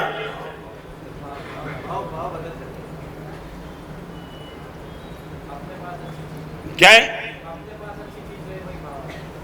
अब माने भगवान के मंदिर में 10 की नोट गंदी जाएगी, ओके, अभी मुझे दूसरा तर्क दे दो, ये जो अच्छी नोट आपने रखी अपने पास, वो जिंदगी भर तक आप आपके पास ही रखेंगे? नहीं, किसको देंगे? हाँ, और बराबर, अभी आप जिनको भी देंगे वो भगवान से नीचे होगा कि भगवान से टॉप पे होगा? तो अभी मैं आपको पूछना चाहता हूं, सारी दुनिया में सबसे टॉप पर परमात्मा, उनको छोड़ करके भगवान से जो नीचे आदमी, उनको 10 की फ्रेश नोट देना। फिर मैं पूछना चाहता हूं, 1.5 महीने के प्रवचन का फल क्या पाया आपने?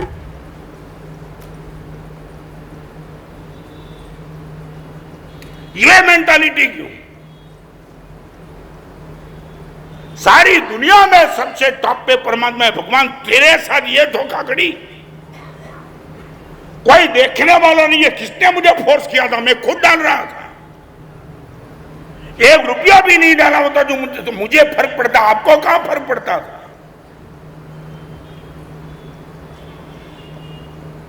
सच बोलो, I would like to know from you why this mentality, क्यों, मगर क्यों?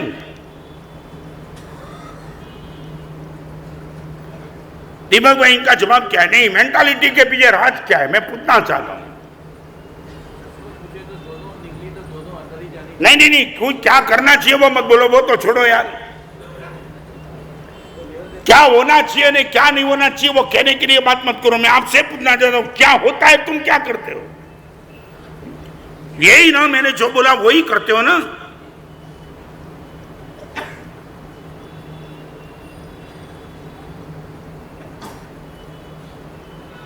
एक बात फिर से, आपने आपने देखा होगा पानी फ्रिज में रखो बर्फ बन जाएगा, बर्फ को बाहर निकालो पानी बन जाएगा, पानी को गैस पे रखो भाप बन जाएगी, भाप ठंडी हो जाएगी, पानी हो जाएगा। ओके,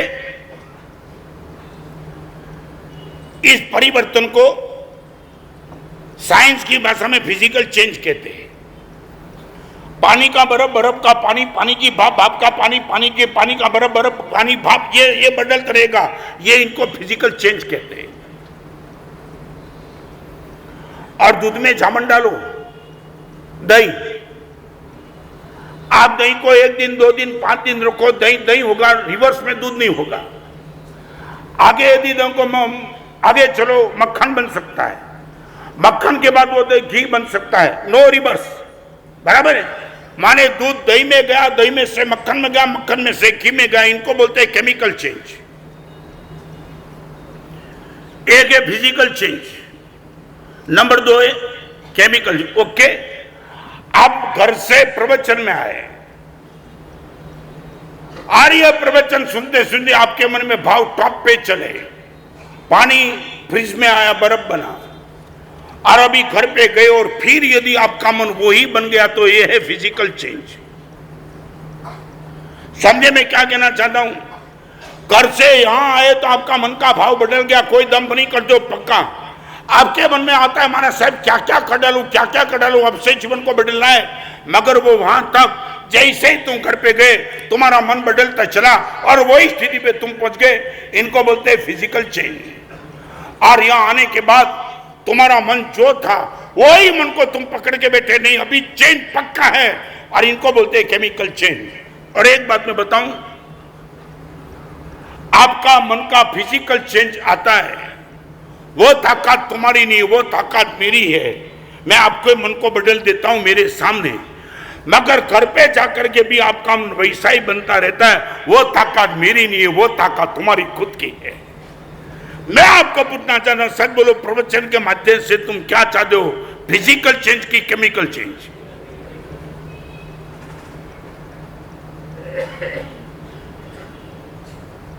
प्रशांत भाई, क्या बदलाव क्या है? जाने के बाद क्या होता है? माने बर्फ का पानी, शायद बोलो दूध में से दही कब बनता है? दूध में से दही कब बनता है? तुम्हें पूछू कि बहनों को पूछू? हाँ, झूठ क्या है? नहीं नहीं नहीं नहीं, हिलाना बिलाना, दूध में तुम जामुन डालो और तुम ये बोलो दही बन जाएगा, जरूर नहीं दही बनेगा, मगर क्योंकि दूध बहुत गर्म था, गैस पे उतारा हुआ दूध, गरम गरम गरम गरम दूध, उसमें तुम जामुन डालेंगे, जामुन भी बेकार, दूध भी बेकार। शायद बताऊं, कई लोग मुझे पूछते माना साहब आपका जामुन हमारे जीवन के दूध में जाने के बाद भी दही क्यों नहीं बनता है? मैं बोलता हूं ये गरम गरम खोपरी रख करके बैठे, मेरा जामुन बेकार गया है। सच बोलो, तुम्हारा दूध ठंडा हो गया अभी?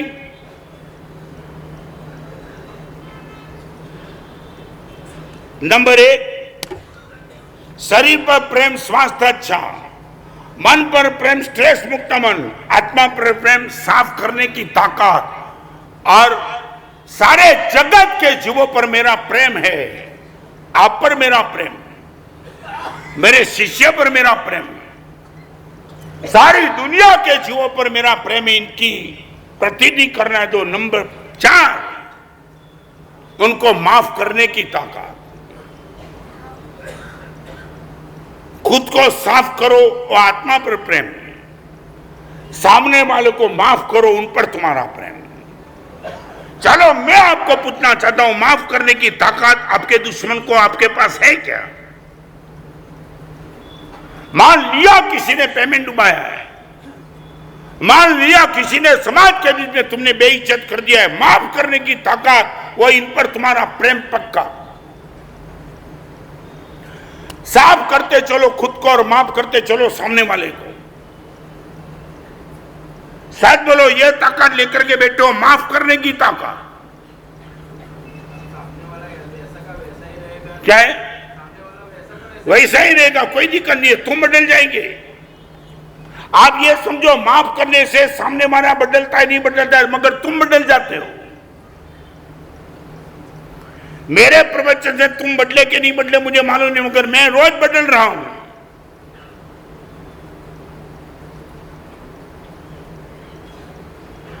माफ करने की ताकत है आपको। मैं इतना, आपके बेटे को, आपकी पत्नी को, आपके पिताजी को, आपकी मां को, आपके भाई को, आपकी भाभी को माफ करने की ताकत। मान लिया हमारे साहब पिताजी ने बंटवारा किया, मेरे भाई ने मेरे साथ अन्याय करके 5 लाख रुपया ज्यादा ले लिया, गुरुदेव माफ कर दिया, मेरा भाई था।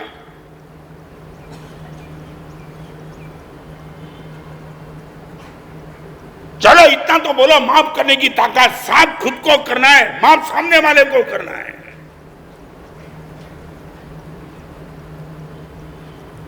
क्या लगता है? गाली देने वाले को, अपमान करने वाले को, पेमेंट डुबाने वाले को, बिन जरूरी हैरान करने वाले को माफ करने की ताकत आपके पास।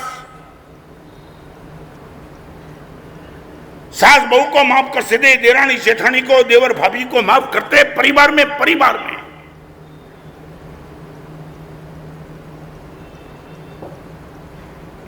Love is the life and life is the love. यही तो हमारी जिंदगी है।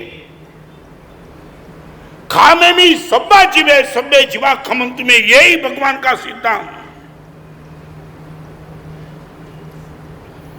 सारी दुनिया को माफ करने की ताकत परमात्मा महावीर देव ने रखी है। वही भगवान का शिष्य में मेरे पास ये ताकत क्यों नहीं है? आपको क्या लगता है? नहीं मुझे बताओ दीपक भाई, ये नहीं, ये ताकत आपकी है? ताकत सूरत का वो लड़का था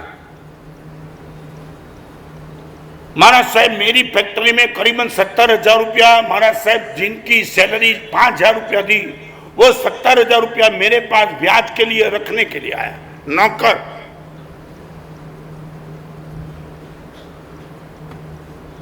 एक बात महाराज साहब मन में उठी कि 5,000 की सैलरी के बीच में ये बात मैं करना चाहता हूं। जब मैंने मेरी पहली किताब नहीं लिखी थी तब, बिफोर 37 ईयर्स, महाराज साहब 70,000 रुपया लग तो लिया, मगर 4 दिन के बाद पता चला कि अपनी फैक्ट्री में एक डायमंड का पैकेट गुम हो रहा है जिनकी प्राइस 70,000 रुपया है। थोड़ी शंका हुई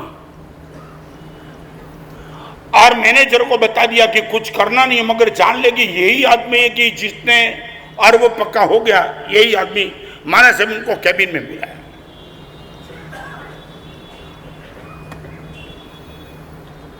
मैं आपको पूछना चाहता हूं, उसने क्या किया, क्या कहा, नहीं पूछना। सच बोलो, आपके ही जीवन में यह प्रसंग बना हुआ हो, आपका प्रतिभाव क्या?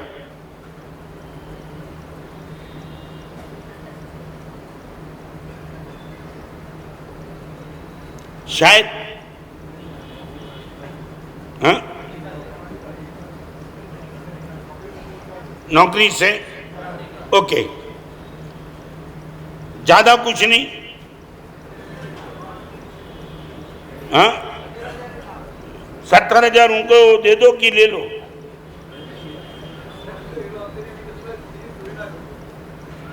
ये लड़के ने अपनी कैबिन में बुला के कोई नहीं, बस सीधा पूछ लिया कि दो सभी सब पक्का हो गया है, बोल तूने उठाया?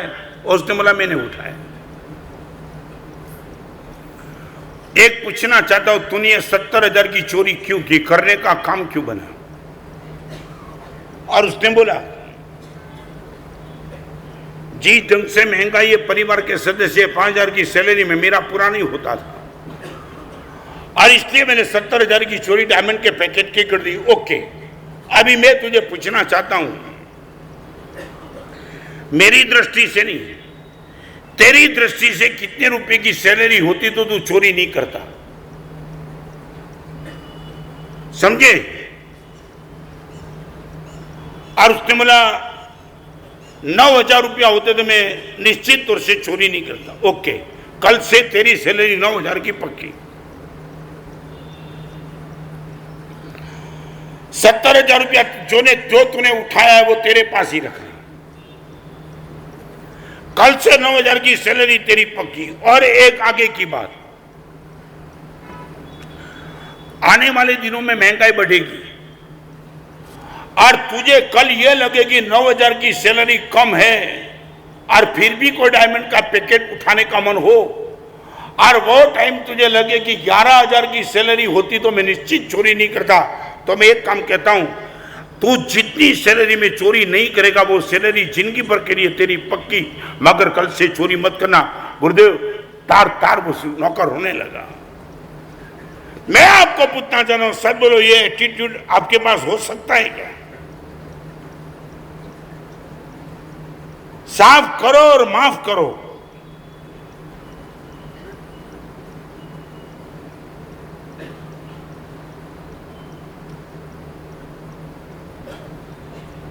आप सुन तो लेते हो मगर आपका मन कहीं दुविधा में, ऐसा लगता है क्या दिक्कत क्या है, माफ करने में दिक्कत क्या है?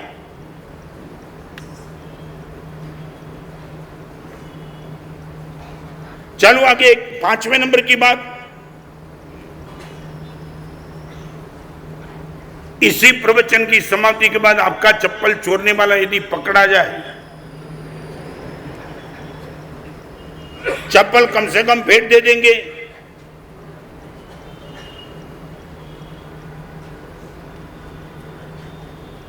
पंकज क्या करेगा?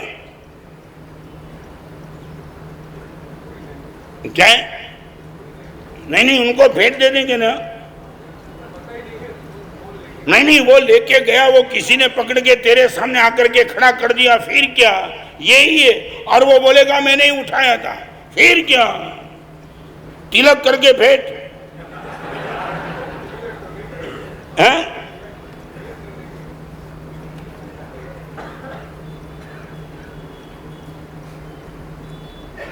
एक बात मैं बताऊं, तुम बाहर जाकर के कभी कभी कमेंट भी करते हो कि महाराज साहब की हर बात बराबर, मगर महाराज साहब प्रैक्टिकल नहीं है। तुम नहीं समझे, नहीं समझे तुम? क्या है माफ करना? आपको एक बात बताओ, एक काम करो, 2 बार माफ कर दो, तीसरी बार देखना। हाँ तो करने दो ना, फिर क्या तुम्हारे रोड पे तो नहीं आते हो ना? क्या व्यवस्था खराब हुई? और तुमने सजा करके कौन सी व्यवस्था बनाई के रखी? अरे आपको मालूम नहीं, तिहाड़ जेल में मैं गया नहीं, मगर तिहाड़ जेल, एक बात बताऊं, मैं कभी जेल में जाता हूं मगर ऐसे नहीं गया। मेरे दिल्ली के चातुर्मास में तिहाड़ जेल का इंस्पेक्टर मुझे मिलने के लिए आया और 18 साल तक तिहाड़ जेल में इंस्पेक्टर था पुलिस, और उसने मुझे कहा माना साहब आपके प्रवचन में रोज आता हूं। मैंने बोला तिहाड़ जेल का अनुभव क्या बोलता है? माना साहब अनुभव कुछ नहीं बोलता है, आप जो बोलते हैं वही मेरा अनुभव है। एक भी अपराधी डंडे से नहीं सुधरता है, जो भी सुधरा सब अपराधी प्रेम से ही सुधरते, डंडे से कोई नहीं सुधरते। तुम ये व्यवस्था भी करने की बात करते हो, एक को माफ करो दूसरा करेगा, दूसरे करोगे तीसरा करेगा। तुमने माफ कितने लोगों? और एक बात बताऊं, यहां तुम बचाते हो, तुम्हारा कितना निकल जाता है तुम्हें मालूम है? यहां तुम बचाते हो मगर कितने लोग तुम्हारा उल्टा सुल्टा कर देते मालूम? क्या नहीं समझे तुम? एक सेठ घर पे भोजन में बैठा था, पत्नी मायके की थी और थाली में रोटी थी, रोटी में घी भरा था, करोड़पति मगर कृपण। रोटी उठाई, घी की नदी गर्म हो गया, पैसा चिकार, मगर इतना घी, और चौके में रसोईया काम कर रहा था। इतना घी किसने डाला? वो चौके रसोई में से बाहर आया रसोईया। सेठ गरम थे, सेठ को देखते हुए उनके चेहरे पे कुछ नहीं, मुस्कान। नालायक सुनता है कि नहीं? सेठ शांति रखो, क्या पूछना क्या चाह रहे? फिर से रोटी उठाई और घी, इतना घी डाल दिया तूने रोटी में, इतना घी। और रसोईया ने हाथ जोड़ के सेठ को जोड़ा, सेठ एक बार बताऊं, मेरे खाने की रोटी आपकी थाली में किसने रखी?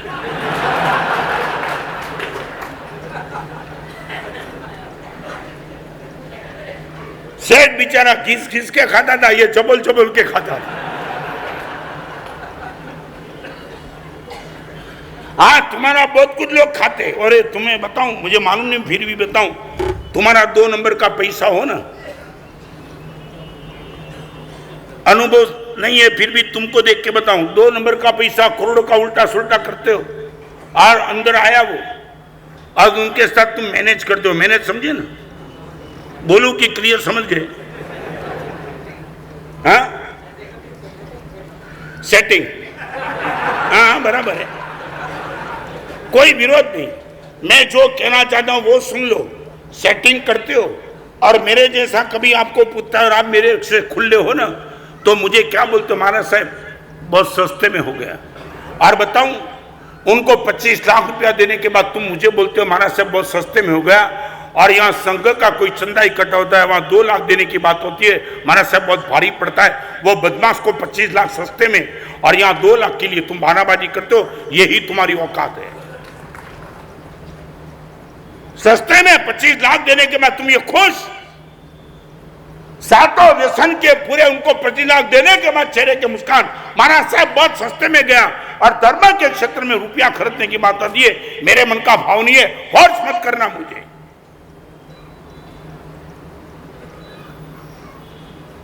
शरीर पर प्रेम, मन पर प्रेम, आत्मा पर प्रेम और जगत के जीवों पर प्रेम, और नंबर 3 परमात्मा पर प्रेम। स्वास्थ्य को अच्छा रखना, शरीर पर प्रेम, स्ट्रेस मुक्त मन को रखना, मन पर प्रेम, रोज आत्मा को साफ करते रहना, आत्मा पर प्रेम, अपराधी को माफ करना, वो अपराधी पर प्रेम, और परमात्मा को रोज याद करते रहना, वो परमात्मा पर प्रेम। माफ करो, साफ करो और याद रखो। गाली बोलने का मन है, परमात्मा को याद करके गाली बोलो, भगवान ने ना बोली है। झूठ बोलने का मन हो, उसी टाइम भगवान याद है, प्रभु आपने ना बोला है, नहीं गाली मत बोलना, झूठ मत बोलना। मैं आपको पूछना चाहता, सच बोलो, मैं कब याद आता हूं? थोड़ा सा प्रश्न आपको पूछना, मैं कब याद आता हूं? बाथरूम में कभी स्नान करते करते तुम्हें कभी मैं याद आया साधु? 2023 की साल 23 अप्रैल को मलाड में गुरुदेव के हाथ से रजोरण पाया। 50 साल से स्नान नहीं किया है। कभी बाथरूम में पानी बराबर नहीं था, कभी साबुन रह गया था बाहर, और बिना साबुन तुम्हें स्नान करने का मौका आया, कभी मैं याद आया? जिस गुरुदेव के प्रवचन सुनने के लिए जाता हूं, गुरुदेव ने 50 साल तक स्नान साबुन का कोई प्रयोग नहीं, और एक दिन में मुझे क्या बिगड़ता था, गुरुदेव ओके एवरीथिंग गुड गोइंग, आप याद आ गए और शिकायत बंद हो गई। मैं आपको पूछना चाहता हूं, सच बोलो, मैं कब याद आता हूं? प्रवचन नहीं। गाड़ी में पंचर हो गया, कभी याद आया कि हजारों किलोमीटर गुरु नंगे पैर चले? स्त्री में कपड़े दिए थे, बराबर कपड़े साफ नहीं, कभी याद आया? 15 दिन के पहले कपड़े धोते नहीं है गुरुदेव।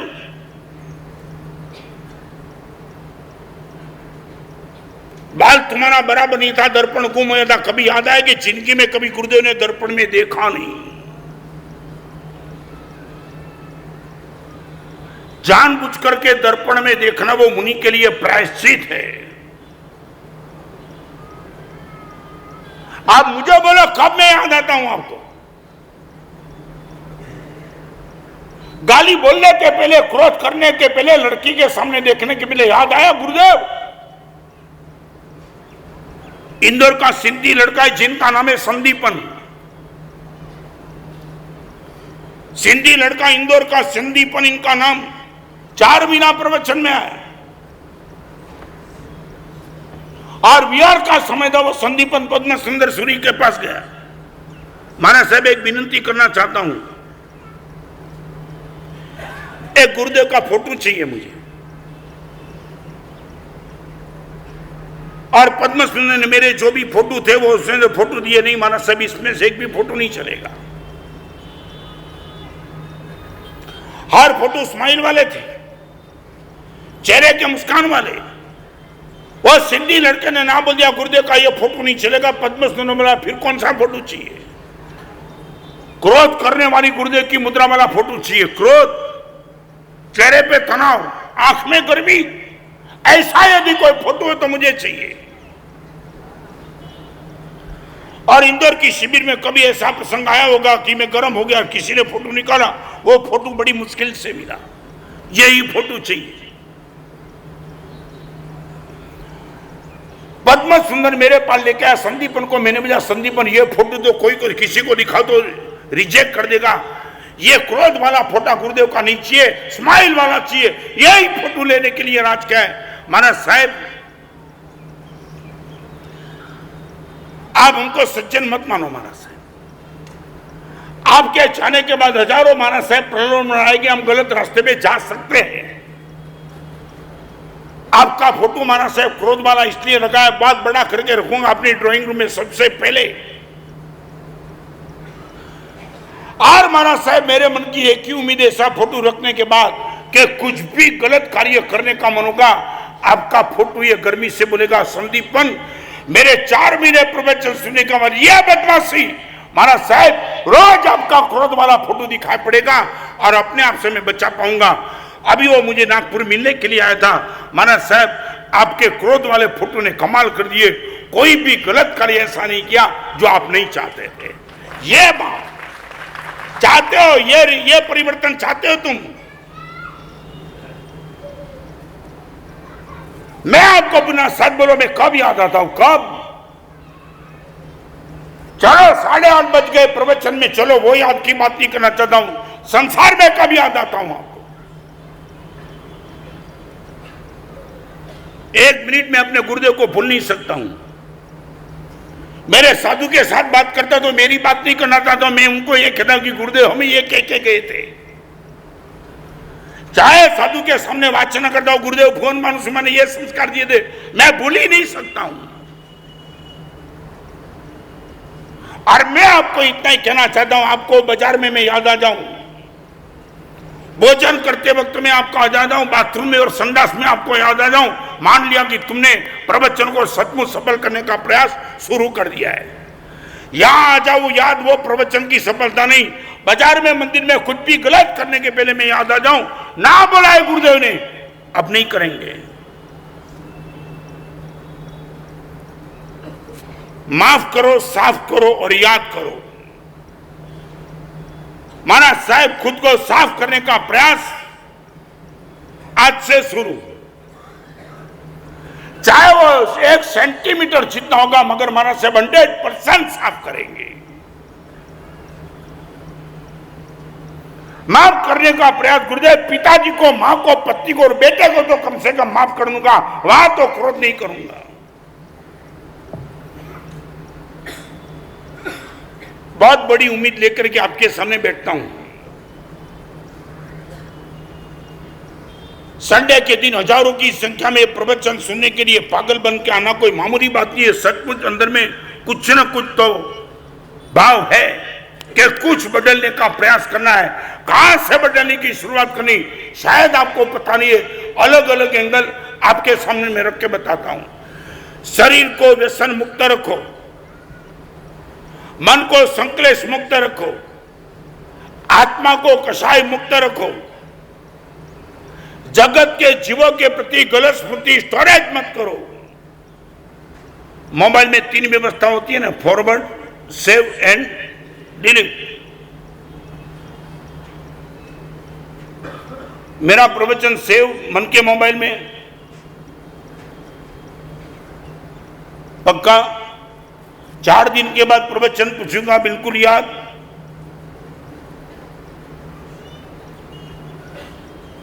आप इतना प्रयास करना। ये मोबाइल मन का मोबाइल बहुत बढ़िया मिला है भगवान की कृपा से। तीनों व्यवस्था है, सेव, डिलीट एंड फॉरवर्ड। जहां भी आपको लगे प्रवचन को फॉरवर्ड करने जैसा है, वहां जितना हो सके उतना फॉरवर्ड करते चलो। ये प्रवचन को, मन को मोबाइल में सेव करते चलो। और कहीं किसी से गलत हो चुकी है, गलती हो चुकी है, आया है, वही टाइम उनको डिलीट करो और फिर देखो क्या जीवन में चमत्कार होता है, हो सकता है। और एक बात बताऊं, लास्ट बात आपको कहना चाहता हूं, हाथ में से कंकु निकाल दूं वो मैं चमत्कार नहीं मानता हूं। आपको भी मैं कहना चाहता हूं, आपको मैं ऐसी कोई ताकत दे दूं आपके हाथ में से कंकु निकलना लगे, वो चमत्कार मत मानना। आप मुझे पूछो माना साहब चमत्कार आप किसको मानते हो, मैं इनको चमत्कार मानते हूं। हाथ में से कंकु निकले वो चमत्कार नहीं है, आंख में से विकार निकल जाए वो श्रेष्ठ कोटि का चमत्कार है। और वही चमत्कार हम चाहते कि गुरुदेव ये ताकत हमें दे दो, आंख में से विकार हमारे खत्म हो जाए। Life is the love, love is the life. और यही प्रवचन के माध्यम से नीति वाक्य ग्रंथ में हम जा रहे, मंगलवार से शनिवार तक का एक अद्भुत नजारा नीति वाक्य ग्रंथ के माध्यम से हम जा रहे हैं। आप यहां रोज प्रवचन में आते हो, मैं आसन पे बैठे बैठे प्लानिंग करता हूं कि इस क्राउड को कैसे मैनेज करना, क्या अनुष्ठान ऐसा रखना कि जिसके हिसाब से पेंडाल में व्यवस्था बनी रहे। सोच के 2-4 दिन में कुछ ऐसा डिक्लेरेशन करना चाहेंगे ताकि और आगे मेरे जीवन का एक ग्रोथ शुरू हो जाए। कल मंगलवार, कल का प्रवचन, सोमवार का प्रवचन बंद रहेगा, मंगलवार का प्रवचन फिर से रिपीट, आज शिविर दोपहर को, और कल 8:30 से 9:30 प्रवचन। और एक बात, 300वीं किताब का विमोचन नरेंद्र मोदी ने दिल्ली से किया। एक भी प्रति उपलब्ध नहीं होने के बावजूद हर जगह प्रयास करके जो भी स्टोरेज में थी वो सब बुक मंगवा दिए। करीबन 500 बुक अवेलेबल है यहाँ।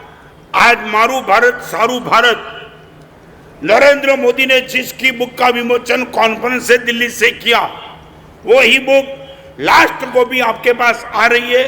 150 की कीमत की किताब सिर्फ 50 रुपए में आज के लिए उपलब्ध है।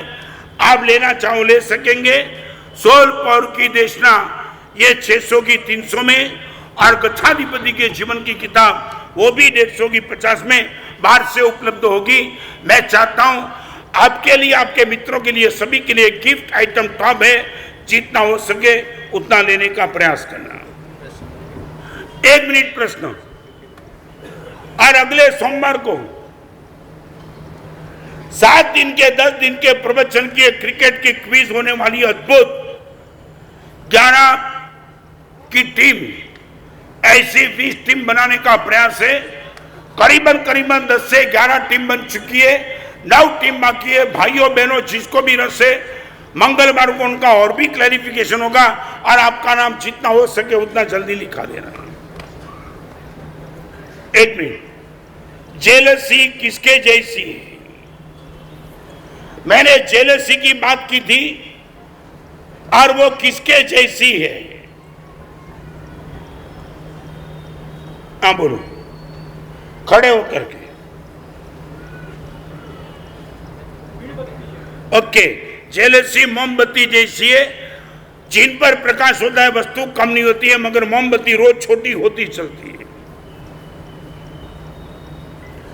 सभी तीर्थंकर भगवान की एक ही आज्ञा है। हर तीर्थंकर भगवान की एक ही आज्ञा है। एक बात बताऊं, यह प्रश्न का जवाब देने वाले को किताब का सेट तो मिलता है, मगर रीटाबेन वसंत भाई साहब परिवार की ओर से आपके मन में भाव आया, जो भी जवाब सही देंगे उनको किताब के साथ मेरी ओर से रोज के 50 रुपए का कवर उनकी ओर से भी दिया जाएगा। नंबर 2, अनंत तीर्थंकर भगवान की एक ही आज्ञा।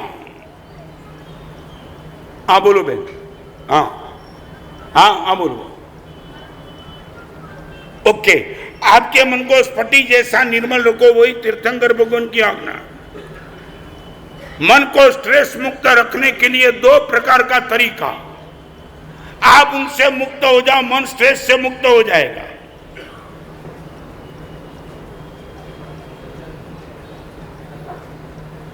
येलो, हाँ, क्या? ओके राइट, कंपैरिजन और कंपटीशन से मुक्त। मैंने 5 प्रकार के प्रेम का जो रिएक्शन बताया, क्या कर सकता है वो पीछे से बोलो।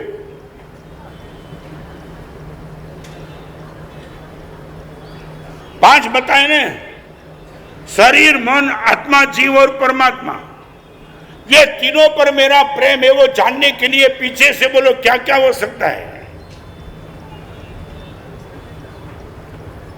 हाँ बोलो बहन, हाँ जल्दी।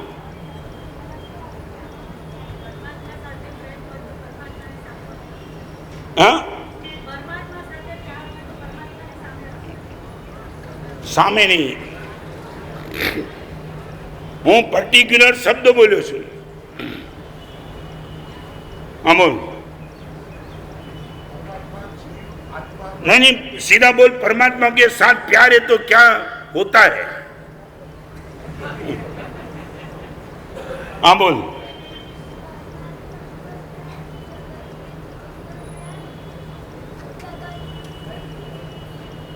हाँ बोल। એમ એમ એમ નહીં, લૂચો નહીં, મારું આખું પ્રવચન આપણે શોર્ટ હેન્ડ વાળા ભેગા થયા। હા બોલો,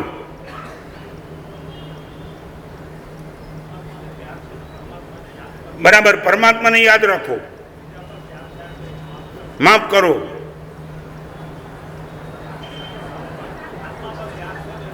સાફ રાખો, બરાબર, ओके ओके राइट एकदम।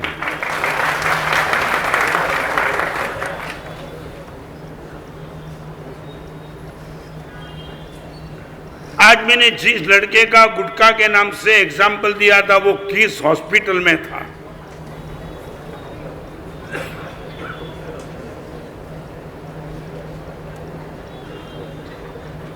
हाँ बोल, हाँ बॉम्बे हॉस्पिटल में, ओके हो गया ना। पचकाणु पास सरे गए अपनी मेरे दरबारी टांगे बाणा जागर जागर जागर बस रे